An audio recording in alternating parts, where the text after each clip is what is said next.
flood warning for Erie, Ohio.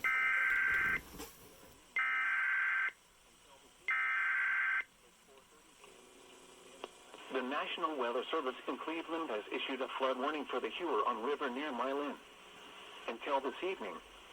At 4:30 a.m. Eastern Standard Time Thursday, the stage was 17.0 feet. Flood stage is 18.0 feet. Minor flooding is forecast.